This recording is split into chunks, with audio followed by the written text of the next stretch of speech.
Hello बच्चों, कैसे हो आप लोग। तो फिर से आपका स्वागत है चिल्ड्रन चॉइस एकेडमी में। तो बच्चों, हम लोग डे नंबर 27 में पहुंच चुके हैं। तो आज आपका सब नेचुरल फिनोमेना का सेकेंड पार्ट है। तो फर्स्ट पार्ट ऑलरेडी हमने कवर कर रखा है डे नंबर 26 में। तो उसमें हमने कितने क्वेश्चन किए थे? टोटल 30 क्वेश्चन किए थे। और आज भी मैं आपको क्वेश्चन ही करवाऊँगा, आज भी आपको 30 क्वेश्चन करवाऊँगा। तो ये आपका जो मास्टरिंग एनसीईआरटी चल रहा है, आई होप कि आपको मज़ा आ रहा होगा पढ़ने में, आपका एनसीईआरटी क्लियर हो रहा होगा। ठीक है, तो चलिए फिर आज का क्वेश्चन देखते हैं। उससे पहले मैं थोड़ा सा आपको इंट्रोडक्शन दे दूँगा। ये जो रिवीजन मैं करवा रहा हूँ, ये किसके थ्रू करवाता हूँ? क्वेश्चन के थ्रू आपको रिवीजन करवाता हूँ। और ये जो बेसिस किस पे बेस्ड है, ये आपको एएमयू एंड जेएमआई एंट्रेंस के लिए खासतौर पर ये डिज़ाइन किया गया, ये बेच। ठीक है, अगर आप बीएचयू के स्टूडेंट हो या किसी भी कंपटीशन के स्टूडेंट हो, और आपको उसमें 8th के सिलेबस आता है, तो आप ये लेक्चर को अटेंड कर सकते हो। ठीक है, कोई दिक्कत नहीं है, क्योंकि आपको क्वेश्चन के थ्रू क्या और आपका कॉन्सेप्ट यहाँ पे क्लियर होता है। तो इस चैप्टर का मैं आपको टोटल कितना क्वेश्चन करवाऊंगा? टोटल 60 क्वेश्चन करवाऊंगा। 30 क्वेश्चन में ऑलरेडी कल कर रखा है, तो 30 क्वेश्चन आज करेंगे। चलिए फिर देखते हैं आज का क्वेश्चन। तो 31 क्या कह रहा है? आज का 30 क्वेश्चन ऑलरेडी डे नंबर 26 में हमने देखा है। तो अगर डे नंबर 26 अगर आप नहीं देखा तो पहले उसे अटेंड करें, तो फिर यहाँ पे आएँ, ताकि वहाँ पे मैं आपको बहुत सारा कॉन्सेप्ट आपको ऑलरेडी क्लियर कर चुका। लाइटनिंग क्या होता है, उससे हमें क्या करना चाहिए। बहुत ही आसान सा चैप्टर, ये थ्योरेटिकल चैप्टर है और बहुत ही लॉजिकल एंड अच्छा चैप्टर है। ठीक है, तो चलिए देखते हैं क्या कह रहा है क्वेश्चन। सिंपल सा क्वेश्चन है ये, what is the function of the lightning. तो लाइटनिंग का फंक्शन क्या है? लाइटनिंग जो कंडक्टर होता है, इसका फंक्शन पूछा है, बताओ इसका क्या फंक्शन होता है। क्या ये अट्रैक्ट करता है लाइटनिंग को? क्या लाइटनिंग को अट्रैक्ट करने के लिए इसको हम लगाते हैं? नहीं, इस वजह से नहीं लगाते हैं। इसका सिंपल सा कॉन्सेप्ट होता है कि ये क्या करता है, प्रोटेक्ट करता है हमारी बिल्डिंग को फ्रॉम लाइटनिंग। तो इसका काम क्या होता है? प्रोटेक्शन देना। किसको देना? हमारी बिल्डिंग को। और किससे प्रोटेक्ट करता है? लाइटनिंग से प्रोटेक्ट करता है। तो इसलिए इसका ऑप्शन नंबर क्या हो जाएगा? सी। अब क्वेश्चन नंबर 32 है, what are aftershocks. Shocks के बाद हमको क्या करना है? जो आफ्टर शॉक्स, आपको शॉक लगा किसी चीज़, उसके बाद आपको क्या क्या होता है, क्या करना चाहिए? ठीक है, तो बताओ क्या करना चाहिए। व्हाट आर आफ्टर शॉक्स क्या है? ये होता है smaller earthquake after a major earthquake. तो ये सिंपल से ये एनसीईआरटी का लाइन उठाया गया है ना। तो ये आपको याद होना चाहिए। इसका ऑप्शन नंबर हो जाएगा बी। 33 क्या कह रहा है, in earthquake prone area building should be made up. तो अर्थक्वेक जहाँ पर प्रोन एरिया होता है, वहाँ पे हमें बिल्डिंग को क्या किस तरीके से बनाना चाहिए? बताओ, मेड अप किसका बना हुआ होना चाहिए? क्या वो हैवी ब्रिक का बना होना चाहिए, फ्लेक्सिबल मटेरियल का बना होना चाहिए, कंक्रीट का या आयरन स्ट्रक्चर का? तो बताओ क्या वो 33 का? वीडियो को पॉज करके पहले आप आंसर देखें। हमने आपको कल भी बताया था कि आपका जो अर्थक्वेक से बचने का सबसे आसान तरीका होता है, मतलब घर को उस लेवल का बना होता है कि फ्लेक्सिबल होता है, कि आपका अर्थक्वेक का थोड़ा सा फ्लेक्सिबल होकर फिर अपने वो मेन शेप में आ जाए। तो आपका जो मटेरियल होना चाहिए कैसा होना चाहिए? फ्लेक्सिबल होना चाहिए। ठीक है, तो 34 क्या कह रहा है, what is the safest place during thunder stone. जब थंडर स्टोन हो रहा होता है उस वक्त आपका सेफेस्ट प्लेस क्या होना चाहिए? आपको उस वक्त क्या करना चाहिए? कौन से प्लेस पे जाना चाहिए? सिंपल सा क्वेश्चन है ये, बताइए कहाँ पे जाना चाहिए। क्या आपको अंदर द ट्री चला जाना चाहिए? नहीं, थंडर स्टोन पूछा है तो नहीं, अंदर ट्री नहीं जाना चाहिए। Never water near water bodies, हमें वाटर बॉडीज़ के और नज़दीक जाना चाहिए? नहीं यार, वहाँ क्यों जाऊँ मैं। तो indoor away from the window, हमें विंडो से अवे जाना चाहिए, है ना कि उसके करीब जाना चाहिए। ओपन फील्ड में नहीं जाना चाहिए, हमें इन सब चीज़ों से दूर जाना चाहिए। ठीक है, तो आपका ऑप्शन नंबर हो जाएगा इसका सी। ठीक है, ऑप्शन नंबर सी। तो 35 क्या कह रहा है, what should be avoid during the thunder stone. तो थंडर स्टोन के दरमियान हमें किस चीज़ को अवॉइड करना चाहिए? उस वक्त बोला कि हमें क्या करना चाहिए। सेफेस्ट प्लेस क्या होता है? सेफेस्ट प्लेस पूछा है। अब उस वक्त बोल रहा है कि हमें अवॉइड किस चीज़ से हमें बचना चाहिए जब आपका थंडर स्टोन आता हो। तो किस चीज़ से बचना चाहिए बताइए? थोड़ा सोचिए, वीडियो पॉज कीजिए फिर बताइए किस चीज़ से बचना चाहिए। हमें स्टैंडिंग अंदर टॉल ट्री, क्या आपको टॉल ट्री के पास खड़ा होना चाहिए? नहीं भाई, उस वक्त हमें वहाँ पर खड़ा नहीं होना चाहिए। Staying indoor, using mobile phone, drinking water, हमें सब जो क्या होना चाहिए? इसका सिंपल सा ऑप्शन है, ऑप्शन नंबर इसका ए हो जाएगा। ठीक है, वाटर ड्रिंकिंग ये सब तो कोई दिक्कत नहीं है, लेकिन आपको टॉल ट्री के सामने से मतलब नज़दीक नहीं जाना चाहिए, उससे हमें बचना चाहिए ठंडल स्टोन में। 36 क्या कह रहा है कि which type of wave travel the fastest पूछा, कौन सा सबसे वेव होता है फास्टेस्ट ड्यूरिंग अर्थक्वेक। जब अर्थक्वेक आता है उस वक्त सबसे ज़्यादा जो वेव होता है, सबसे फास्टेस्ट वेव कौन सा होता है? आई होप आपको पता ही होगा, सबसे फास्टेस्ट होता है आपका पी वेव होता है। ठीक है, तो आपका इसका आंसर है सी। 37 क्या है कि a sudden shocking of the earth surface is called. जो आपका सडन होता है ना, शेकिंग जो होता है अचानक से, तो उसको हम क्या बोलते हैं? बताओ क्या बोलते हैं? बहुत ही आसान से कोई, देखो यार लॉजिकल क्वेश्चन अच्छा है, एनसीईआरटी पर ये आराम से बन जाएंगे, इसमें कोई आपको ज़्यादा दिमाग नहीं लगाना होता है, आपको पढ़ लो, 2 से 3 सेकंड का आंसर आपको देखे आप निकल लीजिए, ज़्यादा इसमें टेंशन नहीं लेने को, ठीक है। तो बताओ, सडन अचानक से घर हिलने लगता है उसको हम क्या बोलते हैं? अर्थक्वेक बोलते हैं, है ना। सिंपल सा, ये भी ऑप्शन नंबर इसका हो जाएगा बी। 38 क्या कह रहा है? The intensity of earthquake and intensity of the, इसको हम किस चीज़ में मेज़र करते हैं, किस चीज़ में मेज़र करते हैं? कल भी इसको डिस्कस किए थे। तो किस चीज़ में मेज़र करते हैं? सिस्मोग्राफ। तो सिस्मोग्राफ में इसको मेज़र करते हैं, इसका ऑप्शन नंबर हो जाएगा बी। तो नेक्स्ट क्वेश्चन है, which of this can help in detecting earthquake. Earthquake को डिटेक्ट करने के लिए हम इसमें से क्या यूज़ करते हैं? क्या आप कंपास यूज़ करोगे अर्थक्वेक को डिटेक्ट करने के लिए? इलेक्ट्रोस्कोप यूज़ करोगे? थर्मोमीटर करोगे? नहीं, इसके लिए क्या करेंगे? सिस्मोमीटर हम यूज़ करेंगे अर्थक्वेक को डिटेक्ट करने के लिए। तो इसका भी ऑप्शन नंबर क्या हो जाएगा? C. What is the most common cause of an earthquake. Earthquake होने का मोस्ट कॉमन काउज पूछा है कि किस वजह से आपका अर्थक्वेक होता है। मोस्ट कॉमन काउज हमें बताइए, अर्थक्वेक का क्या होता है। सिंपल सा क्वेश्चन है ये। क्यों होता है? क्योंकि आपका मूवमेंट होता है किसका? टेक्टोनिक प्लेट का। हैवी रेनफॉल वगैरह से इसका कोई मसला नहीं है। हाई टेम्परेचर, वोल्केनिक एरप्शन से इसका कोई लेना देना नहीं होता है। सिंपल सा है, जब आपका टेक्टोनिक प्लेट अगर आपका मूवमेंट इसमें वो स्टार्ट हो तो आपका अर्थक्वेक आने लगता है। During an earthquake we should, जब आपका अर्थक्वेक आ रहा होता है उस वक्त हमें क्या करना चाहिए? वी शुड क्या रन अवे टुवर्ड्स बिल्डिंग, हमें क्या मतलब बिल्डिंग की तरफ जाना चाहिए? क्या बताओ, ऐसा आप करते हो? अगर अर्थक्वेक कभी आ गए तो आप बिल्डिंग के अंदर जाओगे कि बिल्डिंग से बाहर जाओगे? नहीं, आप बाहर जाओगे, टुवर्ड्स नहीं जाओगे। स्टे इनसाइड एलिवेटर, क्या एलिवेटर के अंदर स्टे करना चाहिए? नहीं, ऐसा भी नहीं होना चाहिए। जंप फ्रॉम बिल्डिंग, क्या बिल्डिंग से डायरेक्ट कूद जाना चाहिए? नहीं, ऐसा भी नहीं करना चाहिए।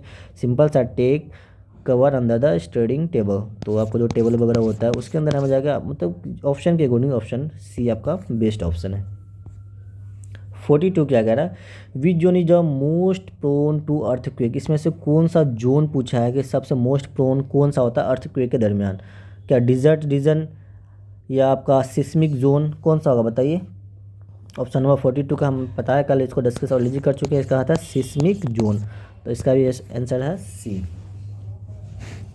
देखिए, इसमें बहुत ही आसान क्वेश्चन है, 10-15 मिनट लगेंगे लेक्चर में। 30 क्वेश्चन करना बहुत बड़ी बात नहीं है इसमें, क्योंकि ज़्यादा आपको ना फार्मूला ना कुछ है।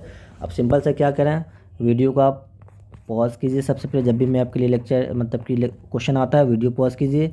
पॉज करने के बाद आप खुद से ट्राई कीजिए सबसे पहले। ट्राई करने के बाद आप अपने आंसर को ज़रूर चेक करना, ठीक है, कि आपका आंसर सही या गलत है। अगर सही है तो बहुत अच्छी बात है, गलत है और वीडियो को प्ले करके फिर से आप उसे दोबारा देखें, अच्छे से पूरा समझें कि मैं क्या बता रहा हूँ, कौन सा ऑप्शन है, तो आप उसे टिक करें। अगर आपको कोई डाउट हो तो आप मेरे इंस्टा पे मेरे को फॉलो कर सकते हो, वहाँ से आप पूछ सकते हो। तो उसका मेरा इंस्टा आईडी है AKadir374। तो आप मुझे यहाँ पे फॉलो कीजिए, यहाँ से मुझे आप कनेक्ट कर सकते हैं, ठीक है। कोई भी आपको डाउट हो, कोई भी इन्फॉर्मेशन चाहिए हो तो आप मुझे यहाँ से कनेक्ट करके आप मेरे से पूछ सकते हैं। तो अगर आपको वीडियो में कोई भी डाउट हो, कोई भी क्वेश्चन समझ में नहीं आ रहा हो, इससे रिलेटेड आप मुझे कमेंट कीजिए, मैं आपको वहाँ पर रिप्लाई ज़रूर करूँगा। और वीडियो को लाइक करना बिल्कुल ना भूलें। और हमारे चैनल अगर फर्स्ट टाइम आए तो आप सब्सक्राइब कीजिए, क्योंकि इसके बाद आपके लिए वन शॉट लेकर आने वाला हूँ, PYQ लेकर आने वाला हूँ, तो उसके लिए नोटिफिकेशन ज़रूरी है। अगर सब्सक्राइब कर रखेंगे तो आपके मोबाइल में नोटिफिकेशन बहुत जल्दी आ जाता है ना। तो नोटिफिकेशन आएगा फास्ट पता चलेगा, नहीं आएगा तो थोड़ा सा दिक्कत हो जाता है, लेट पता चलता है। तो 43 क्या कह रहा है? The highest magnitude of the earthquake even recorded was. तो हाइएस्ट मैग्नीट्यूड अब तक कितना हुआ है अर्थक्वेक? हम जानते हैं कि अर्थक्वेक को जो रिकॉर्ड करते हैं, इसका मैग्नीट्यूड कौन सी स्केल में रिकॉर्ड करते हैं? बताओ। Richter scale. तो इस पर हम इसको रिकॉर्ड करते हैं। आप पूछ रहा है कि इसका हाईएस्ट, ये जो स्केल है इसका हाईएस्ट कितना गया है अब तक का? तो बहुत ही, ये तो आपको याद होगा, आई थिंक ये अब तक गया है 9.5। तो इसका है option number B. Question number 44 क्या कह रहा है? Which of this is not a type of earthquake wave. इसमें से अर्थक्वेक वेव का टाइप कौन सा नहीं है? बताओ। पी वेव होता है क्या? हाँ, पी वेव भी है, एस वेव भी है, सरफेस वेव भी है। ये तीनों का तीनों हाँ है, ओके। साउंड वेव आपका नहीं है, तो इसका ऑप्शन नंबर हो जाएगा डी। 45 है कि what should you do if you are inside a moving vehicles during an earthquake. आपको क्या करना चाहिए अगर आप कहाँ हो? मूविंग व्हीकल से अंदर हो, जब अर्थक्वेक आ रहा होता है तो आपको क्या करना चाहिए इस वक्त? बताइए, ज़रा सोचिए और इसे आंसर कीजिए, क्या करना चाहिए इस वक्त आपको? क्या आपको जंप करना चाहिए उससे इमीडिएटली, जैसे अर्थ क्योंकि आपको गाड़ी से क्या जंप कर जाना चाहिए? नहीं, जंप नहीं करना चाहिए। एक्सीलरेट टू मतलब कि उसको और भी ज़्यादा नहीं। हो हॉर्न फॉर हेल्प नहीं, चिल्लाना चाहिए नहीं, आपको क्या करना चाहिए? व्हीकल्स को सिंपल आपको स्टॉप करना चाहिए। और कौन सी जगह पे? जहाँ पे कोई सेफ्टी जगह पे लेकर जाओ और वहाँ पे आप स्टे हो जाओ, ठीक है, स्टे इन साइड, तो वहाँ पे आराम से आप खड़े होकर दो, कोई दिक्कत नहीं। ऑप्शन नंबर इसका हो जाएगा बी। 46 है the safest place to be during an earthquake. Earthquake के दरमियान आपका सेफेस्ट प्लेस कौन सा होता है? ऑन अ ब्रिज, क्या आपका ब्रिज सेफेस्ट प्लेस है? नहीं, ऐसा कुछ नहीं है, नहीं है। अंडर अ ट्री भी नहीं है। अंडर अ स्ट्रॉन्ग टेबल, आप किसी स्ट्रॉन्ग टेबल के नीचे आप आराम से जाके सेफेस्ट प्लेस होता है। ऑप्शन के अकॉर्डिंग आपका हो जाएगा ऑप्शन नंबर सी। तो देखिए ये जो आपका जो होता है ना, क्या करना चाहिए, क्या सेफेस्ट प्लेस है, क्या हमें एक्शन लेनी चाहिए, आपको कोई कंडीशन दे देगा, उससे आपको क्वेश्चन पूछा जाएगा। तो उसमें आप क्या करना है आपको कि आपका जो ऑप्शन रहेगा, जो ए बी सी डी आपका जो ऑप्शन है, उसके अकॉर्डिंग आपको जो बेस्ट ऑप्शन होता है ना, बेस्ट ऑप्शन है, इसमें क्या आपका बेस्ट चॉइस, आपको बेस्ट ऑप्शन देखना है, तो वो आपका आंसर होता है ऐसे वाले इस टाइप के क्वेश्चन में। इससे बेस्ट प्लेस क्या है, इससे भी देखो, इससे भी बेस्ट प्लेस है, तो अगर इससे भी कोई बेस्ट ऑप्शन होता तो वो मेरा ऑप्शन हो जाता है। इन चारों के अकॉर्डिंग हमारा बेस्ट ऑप्शन क्या है? Under a strong table. तो ऐसा वाले क्वेश्चन में आप ये रट्टा मार कर ना जाएँ, आप क्या देखें बेस्ट ऑप्शन क्या है, तो आपका जो एग्ज़ाम में भी जो आंसर किया आएगा तो वो आपका बेस्ट ऑप्शन के अकॉर्डिंग ही आएगा, ठीक है। तो इसीलिए इसमें ज़्यादा चिंता लेने की, ज़्यादा टेंशन लेने की कोई बात नहीं है, आराम से बेस्ट ऑप्शन देखिए, टिक लगाइए और आगे निकलिए। और इस टाइप के क्वेश्चन में आपको मैक्सिमम 2 से 3 सेकेंड ही देना है, इससे ज़्यादा आपको टाइम भी नहीं देना एग्ज़ाम हॉल में, ठीक है।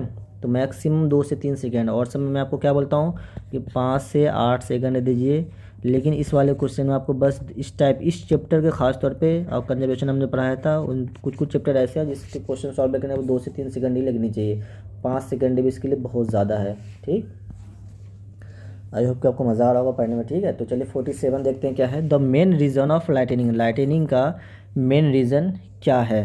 क्या मैग्नेटिक फील्ड है? नहीं। इलेक्ट्रिक चार्ज सेपरेशन इन क्लाउड, हाँ ये हो सकता है, देखते हैं। सनलाइट का रिफ्लेक्शन, हाई स्पीड विंडो, ये सब कुछ नहीं है। इसका क्या होता है? इलेक्ट्रिक चार्ज की वजह से हमारा होता है लाइटनिंग। 48 है what is the purpose of earthquake resistant building. अर्थ, इसका क्या पर्पज़ होता है? अर्थक्वेक रेसिस्टेंट बिल्डिंग का क्या पर्पज़ है? बताओ क्या पर्पज़ है यार, ये भी आराम से बता सकते हो आप। तो क्या है इसका पर्पज़? होता है प्रिवेंट डैमेज फ्रॉम अर्थक्वेक, हम इसको मतलब कि प्रिवेंट कर बचाते हैं डैमेज होने से अर्थक्वेक से, ठीक है, सिंपल सा है। तो इसका आ जाएगा ए।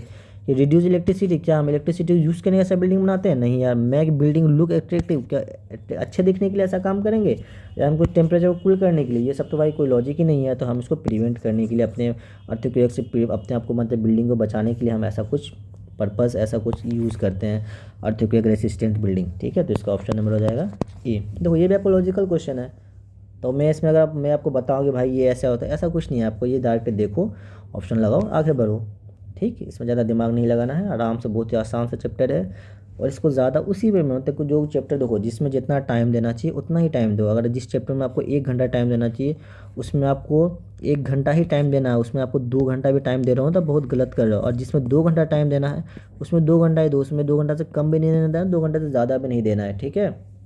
इन सब चीज़ों का ख्याल रखना है। तो 49 क्या कह रहा है? Which of the following is not a precaution to take during an earthquake. इसमें से कौन सा प्रिकॉशन नहीं है अर्थक्वेक के दरमियान, ठीक है।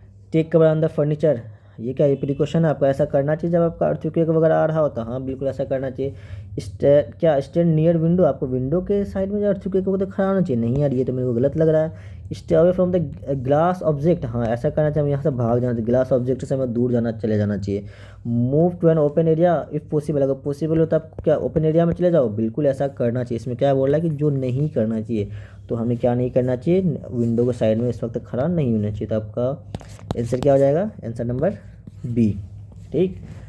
तो 50 क्या कह रहा है कि which of the following nature क्या disaster is not cause by the seismic activity. इसमें से कौन सा नेचुरल क्या होता है डिजास्टर काउज नहीं होता है, किसकी वजह से? सिस्मिक एक्टिविटी को। क्या अर्थक्वेक होता है क्या भाई? अब तक तो क्या पढ़ रहे हैं, यही तो पढ़ रहे हैं। अर्थक्वेक बिल्कुल होता है, सुनामी बिल्कुल होता है, वोल्केनिक एरप्शन बिल्कुल होता है, तो साइक्लोन होता है, ये इसकी वजह से नहीं होता। तो आपका ऑप्शन नंबर क्या हो जाएगा? सी। 51 क्या है? इन केस, एक सिंपल सा आपको एक कंडीशन दे रहा है, in case of an earthquake what should you do if you are in the high rise building. आपको क्या करना चाहिए? अगर आप बहुत ही ऊंचे बिल्डिंग पे हो आप, तो उस वक्त अगर अर्थक्वेक आ गया तो उस वक्त आपको व्हाट शुड यू डू, आपको क्या करना चाहिए? Use an elevator to escape, क्या आपको उस वक्त एलिवेटर का यूज़ करना चाहिए क्या? नहीं यार, एलिवेटर तो हमें यूज़ करना ही नहीं चाहिए। तो स्टे नियर विंडो, क्या हमको विंडो का साइड में जाकर खड़ा होना चाहिए? ऐसा भी नहीं करना चाहिए। जंप अप, जंप तो करोगे तो बचने को चांस ही नहीं है, तो ऐसा तो करना ही नहीं चाहिए। टेक शेल्टर अंडर फर्नीचर, तो आपको ये वाला ऑप्शन इसके, इस ऑप्शन के according option number C is the best option. 52 कह रहा है कि which of the following should not be done during lightning, तो लाइटनिंग के दरमियान हमें क्या नहीं करना चाहिए? क्या हमें स्टे इंडोर, जब लाइटिंग हो आपको घर के अंदर होना चाहिए क्या? बिल्कुल होना चाहिए, तो ये चीज़ तो हमें करना चाहिए, ठीक है, ये सही है। तो अवॉइड यूजिंग इलेक्ट्रिकल अप्लायंस, हमें उस वक्त इलेक्ट्रिकल अप्लायंस वगैरह से अवॉइड करना चाहिए, बचना चाहिए, ये बात भी सही है। क्या आपको stand in an open area, क्या आप उस वक्त जब लाइटनिंग हो रहा हो तो आपको ओपन एरिया में चले जाना चाहिए? नहीं, ओपन एरिया में आपको नहीं जाना चाहिए। Stay away from the metal object, हाँ मेटल ऑब्जेक्ट से हमें बचना चाहिए, तो इसका ऑप्शन नंबर क्या हो जाएगा? सी। हमें इसमें क्या पूछा है? क्या नहीं करना चाहिए, हमें क्या नहीं करना चाहिए? हमें ओपन फील्ड में नहीं जाना चाहिए, तो इसका ऑप्शन क्या है? ऑप्शन नंबर सी।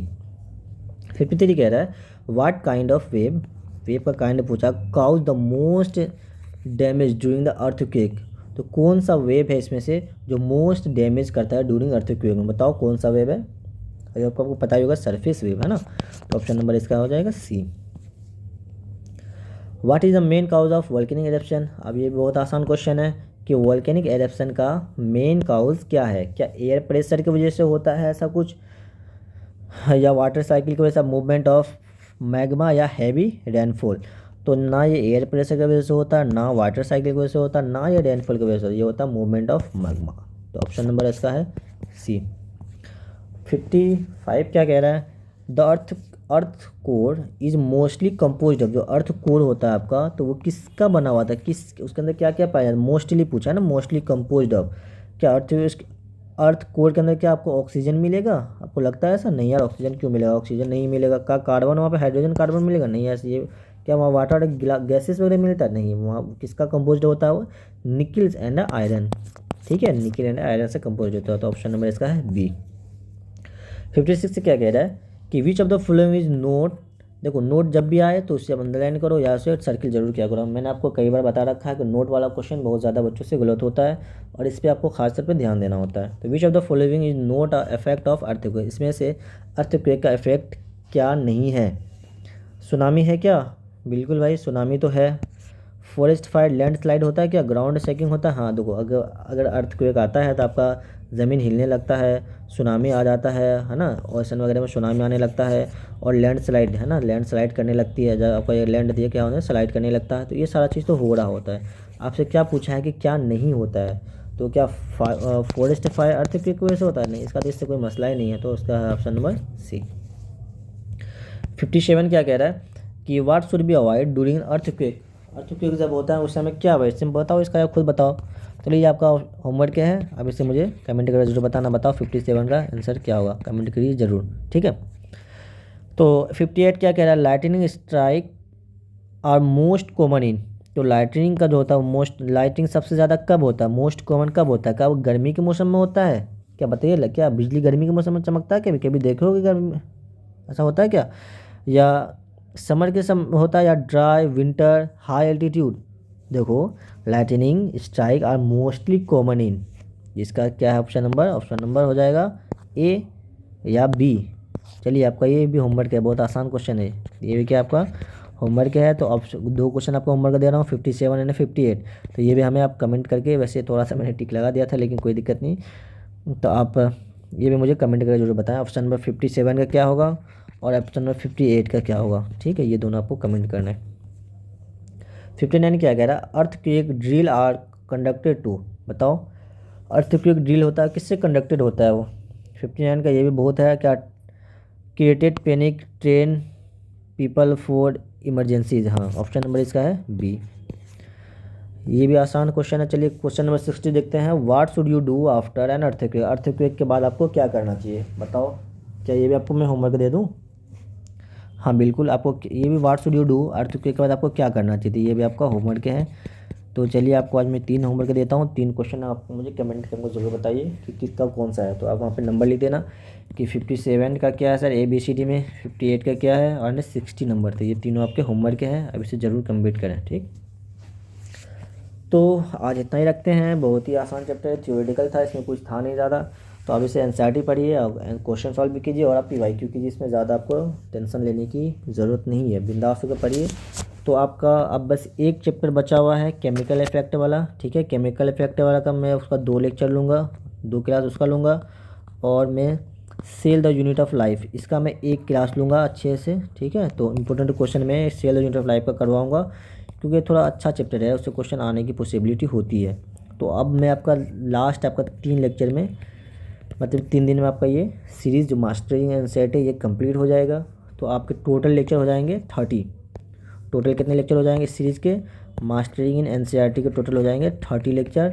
तो आपको कभी भी रिवीजन करने का दिल करे, लेक्चर नंबर डे 1 से आप स्टार्ट करेंगे और डे 13 में आप चले जाएंगे। तो आपको मैक्स आपको 10 घंटे के अंदर में आपका पूरा चैप्टर रिवाइज हो जाएगा, वो भी अच्छे लेवल पे, विच क्वेश्चन बेस्ड है। क्वेश्चन बेस्ड आप कभी भी कोई चीज़ अगर रिवाइज करते हो ना, उसका मज़ा ही कुछ और आता है, क्योंकि आप क्वेश्चन से सीख रहे हो। और आपको फाइनली किसी भी एग्ज़ाम में क्या करना होता है, किसी भी एग्ज़ाम को क्या क्या सॉल्व करना, क्वेश्चन सॉल्व करना होता है। भाई आपने क्या थ्योरी पढ़ा, क्या क्या करा, वो उससे कुछ मसला नहीं होता, आपने क्वेश्चन कितना किया लोग ये देखते हैं। मार्क्स किस बेसिस पे आता है, क्वेश्चन के बेसिस पे आता है।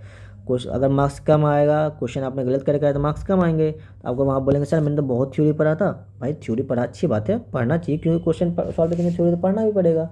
लेकिन जो फाइनल आपका होता है ना, कुछ डिसाइड होता है कि आपको ये कॉलेज मिलेगा नहीं मिलेगा, आपका AMU GMU में सिलेक्शन होगा नहीं होगा, BHU में होगा, किसी भी चीज़ की तैयारी कर रहे हो तो सिलेक्शन होगा नहीं होगा, तो आपने कितने क्वेश्चन अटैम्प्ट किए और उसमें कितना आपने सही किया कितना गलत किया, ये डिपेंड करता है। तो इसलिए क्वेश्चन सॉल्व करना बहुत ज़रूरी होता है, सिर्फ थ्योरी पढ़ने से आपकी सिलेक्शन नहीं होती है ना। इसलिए आपको क्वेश्चन सॉल्व करनी चाहिए और अच्छे लेवल की करनी चाहिए कभी कभी। तो चलिए मैं इसके बाद देखो, आप अब तक आपने मेरे चैनल को सब्सक्राइब नहीं किया है तो आप इसे सब्सक्राइब कर दीजिए। क्यों? क्योंकि अब मैं आपके लिए 1 शॉट लेकर आने वाला हूँ बहुत जल्द, हर चैप्टर का 1 शॉट में 1 घंटा मैक्सिमम मैंने 1 चैप्टर कंप्लीट कर दूंगा। आपको 1 घंटे से कम ही लगेंगे, तो 1 चैप्टर के लिए 1 घंटा काफ़ी होता है। उसे मैं रिवाइज़ कराऊंगा, थ्योरी भी कराऊंगा और वहाँ पे मैं 10 क्वेश्चन आपका इंपॉर्टेंट क्वेश्चन करवाऊंगा, ठीक है। और साथ के साथ आपका PYQ भी अब आना स्टार्ट हो जाएगा। तो आपका PYQ जितने 2016 से, हमने आपको कहा भी उस 2016 से 2023 तक का या 24 तक आप जरूर PYQ करके जाएँ एग्ज़ाम देने के लिए। तो ये मैं खुद लेकर आऊँगा अब, तो इसलिए आप चैनल को सब्सक्राइब कर दीजिए ताकि आपको नोटिफिकेशन आ जाए, ठीक है। तो आई होप कि आपको मज़ा आ रहा होगा, है ना। कोई भी दिक्कत हो, कोई भी परेशानी हो, कोई दुख, कोई दर्द, तब मुझे शेयर कर सकते हैं, ठीक है। तो आपका ये लेक्चर है भाई, आपका एक ये चैनल है, आप इसे सपोर्ट कीजिए, सब्सक्राइब कीजिए, अपने दोस्तों से शेयर कीजिए। Thank you for watching this video. मिलते हैं फिर नेक्स्ट लेक्चर में, तब तक के लिए ओके बाय। अपना ख्याल रखें और मज़े में रहें और पढ़ाई करें, बस ज़्यादा कुछ नहीं, बस पढ़िए अच्छे से और मज़े में रहिए, ठीक है। मिलते हैं फिर नेक्स्ट लेक्चर में, तब थैंक यू।